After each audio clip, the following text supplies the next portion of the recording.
De hoje, a história da Fórmula 1 se divide em antes e depois de Senna. Até um jornal do Vaticano critica os organizadores da Fórmula 1. Foi uma das reações mais fortes que vieram da Itália, como informa de Roma a repórter Lenise Figueiredo. O povo italiano sofre com a morte de Senna. Aqui ele não era só um campeão, era o ídolo da Fórmula 1. A tragédia com Senna é o assunto nos jornais e na TV. O Vaticano se manifestou e criticou os organizadores da Fórmula 1.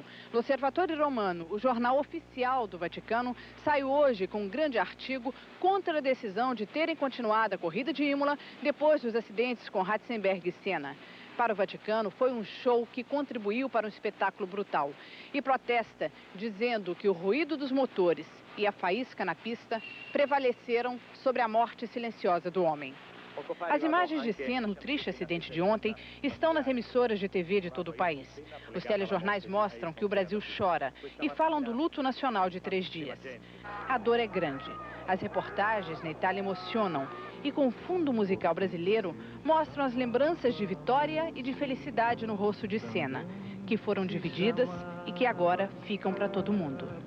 Viagem de ventania.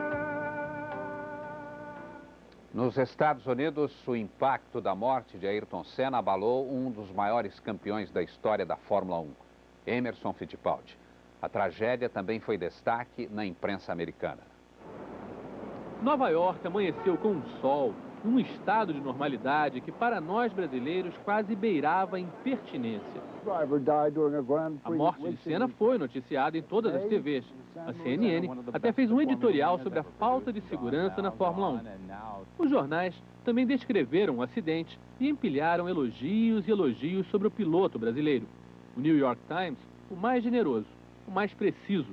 Na manchete, o esporte entristecido perde um gigante com a morte de Senna. Na Rua 46, onde existem muitas lojas de brasileiros, turistas e residentes, procuravam notícias nos jornais que por aqui ainda são os de domingo. E perguntavam pra gente o que, o quando, o como é possível. Todos atordoados com as tristes respostas. Foi um choque muito grande pra gente mesmo. Ele levou o nome do Brasil, levantou o nome do Brasil no esporte. Para os brasileiros que vivem seus exílios econômicos aqui em Nova York, a morte de Senna tem um lado ainda pior. Isso porque assistir às corridas de Fórmula 1, vibrar com Senna, para se sentir mais ligado ao Brasil. A saudade substituída por um imenso orgulho. Eu acho que o Senna é o ponto de ligação entre o brasileiro aqui nos Estados Unidos e o Brasil. E com a falta de Senna, eu acho que o brasileiro vai ficar completamente perdido e vai ficar órfão de pai e mãe.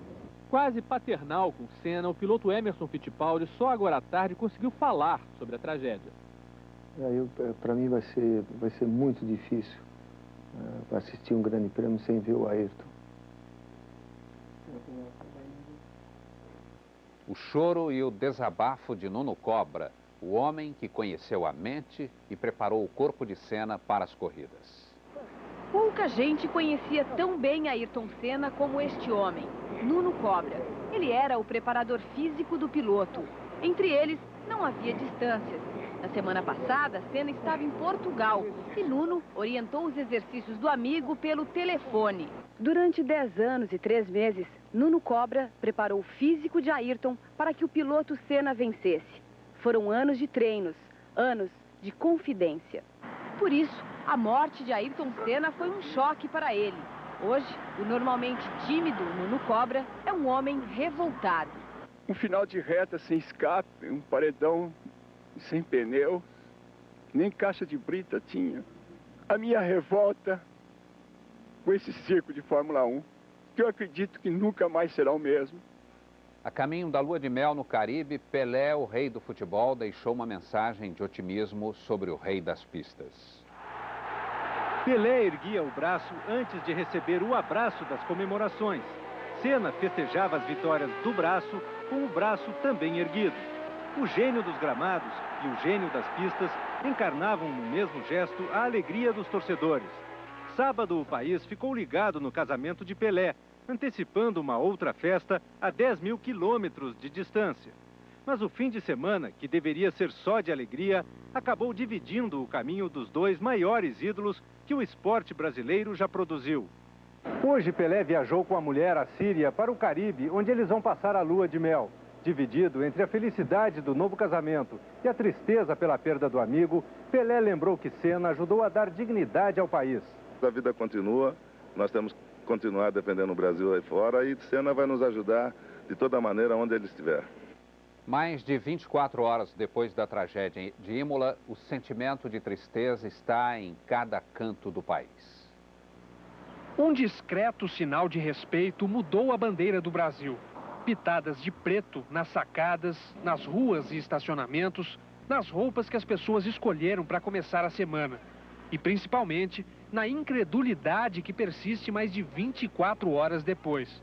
Não dá mesmo, não entra na cabeça da gente ninguém. Quando ele pegava aquela bandeirinha no carro, ele carregava o Brasil com ele, né? Nosso coração vai ser sempre o melhor, não vai ter ninguém que vai poder um dia superá-lo. O mesmo sentimento percorreu o Brasil inteiro. No Recife, as pessoas buscavam nos jornais a confirmação da morte do ídolo. Em Curitiba, a tragédia de San Marino estava nos prédios e nos fãs. Acabou. O empresário Roberto do Amaral foi fiscal de provas do Grande Prêmio Brasil de 91 e ganhou as luvas do piloto Ayrton Senna. Hoje foi dia de mostrar as marcas das mãos do campeão. Acabou um sonho, né? Será? Em Porto Alegre, um fã pendurou uma faixa, garantindo que Senna ainda vive na memória de todos. E as bancas de revista venderam milhares de lembranças.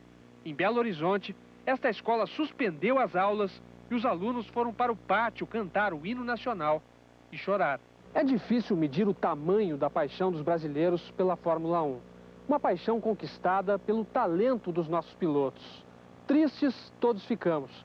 Mas para a geração que cresceu vendo Ayrton subir ao pódio, a primeira segunda-feira depois de Imola, talvez tenha sido ainda mais amarga. A roda que falta vai esperar um pouco mais. E em vez da algazarra costumeira, a cara fechada. Mas nem por isso a gratidão é menor. Hoje a nota do exame de português vale menos do que o recado no fim da prova. A lição do campeão está na ponta da língua.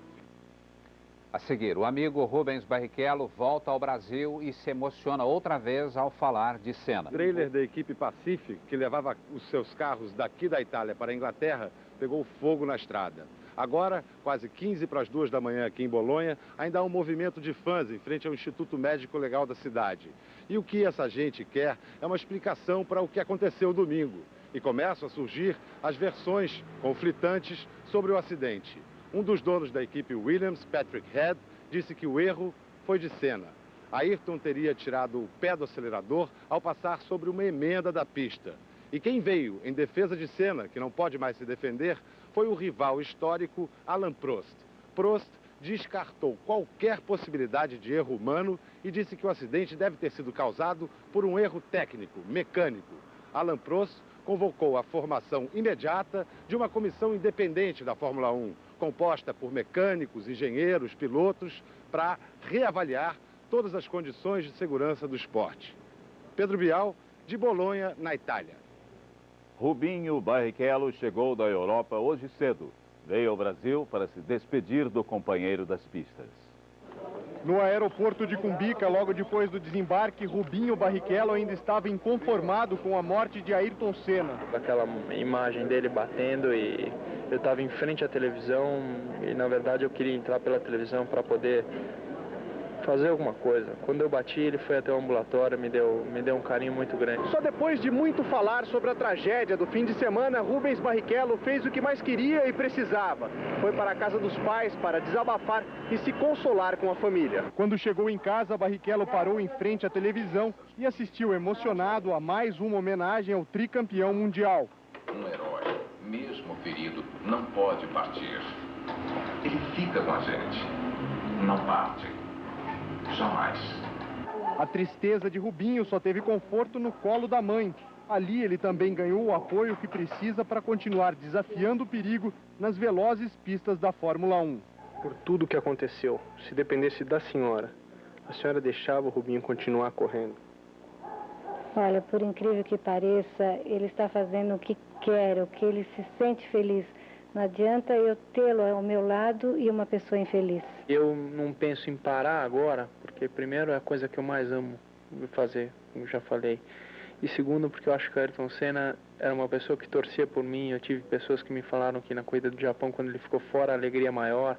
Ele mesmo relatou que a alegria dele, a única alegria que ele tinha era torcer por mim e pelo Christian. E se Deus quiser, levando o Brasil cada vez mais para cima, junto com o Christian. Nunca comparado ao Senna, porque Senna, para mim, não tem comparação.